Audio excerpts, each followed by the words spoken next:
You're listening to Battle of the Epics! Episode 7, Midpoint Revelation.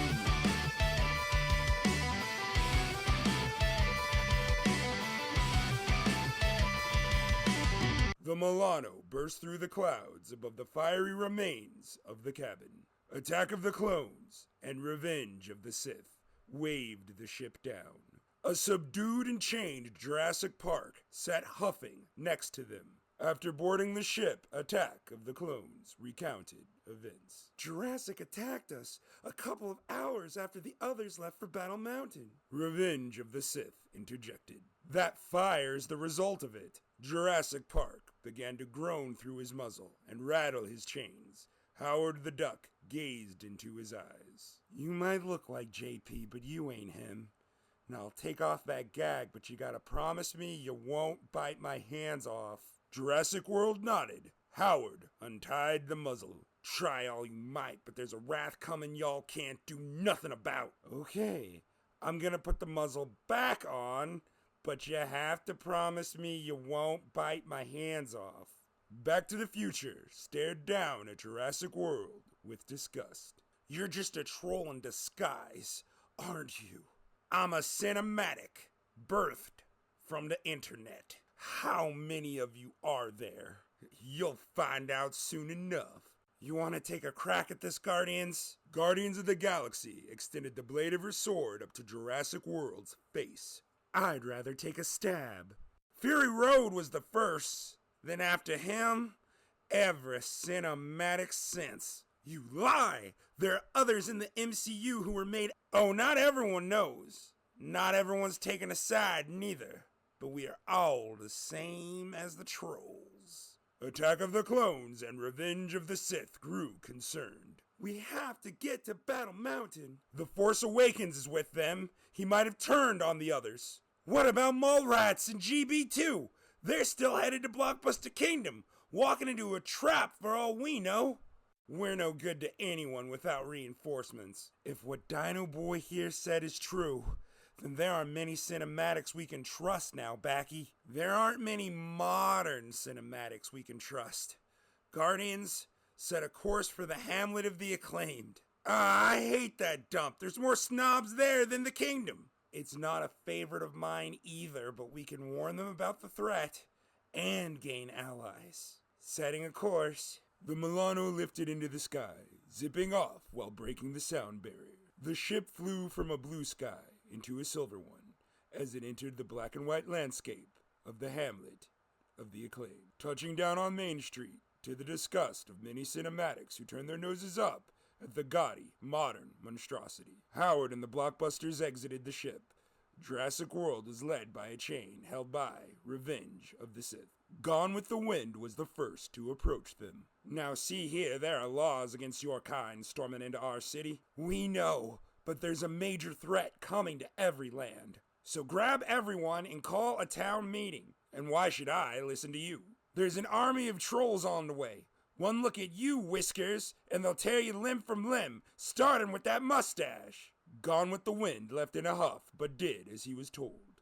In less than an hour, Back to the Future stood on the town hall stage behind a podium, announcing to a crowd of cinematics from the silent era to 1976. He pleaded his case, explaining everything he and the others had been through, including the imminent threat. After he finished, 2001: A Space Odyssey was the first to stand up from the crowd. It seems that your plight is not ours. Most of what you say only concerns modern cinematics. Mr. Smith Goes to Washington stood to counter. Now hold on! These youngsters have traveled a great distance specifically to warn us! If what they say is true, well then, we could be facing an invasion of sorts! We shall take it to a vote then. Those that agree to send these moderns on their way? The crowd raised their hands. Opposed? Nay. The moderns have until sunrise to evacuate. I told you I hated this place, Backy. What do we do now? Mr. Smith Goes to Washington approached the group. Apologies for my colleagues. They're set in their old ways. But if you come with me, I will introduce you to someone who can help. The Blockbusters were taken to a mansion at the far end of Town Square. Once inside, Mr. Smith goes to Washington, took them down a maintenance elevator to a secret laboratory. A masked cinematic wielded a blowtorch against large plates of machinery. He stopped, stood, and tipped up his mask to reveal Citizen Kane. I told you, Smith, this is a lab, not an exhibit. But these young cinematics are fighting against that troll uprising you predicted. Predicted? Kane is precognitive. He created the amplifiers everyone uses. I knew we were in trouble the moment those metal pieces fell from the sky. Are you working on new amplifiers? I first believed that a cinematic's greatest strength lay in its soundtrack or score, but I've since changed that line of thinking.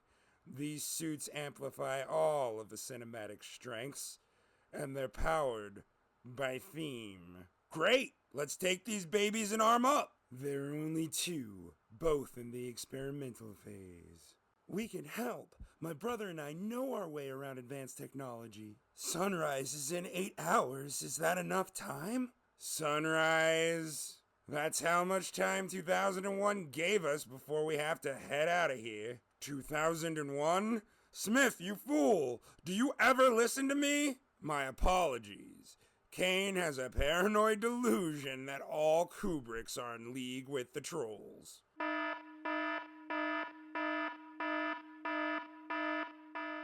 Citizen Kane turned on the surveillance system. The screen showing an angry mob of cinematics carrying torches and pitchforks headed straight for the mansion. He slammed his fist on a button, summoning a wall of reinforced steel spikes to surround the mansion. Grab a tool, everyone. Sunrise is no longer an option. I just crashed my car, and it got me thinking of you. We've reached the end to another episode of Battle of the Epics! Stay tuned as the adventure continues. This episode was written, voiced, and edited by Drew Manning. Intro and outro music was the song Betrayed by the Game from Rise Records artist Dance Gavin Dance off their album Mothership, available on all streaming platforms.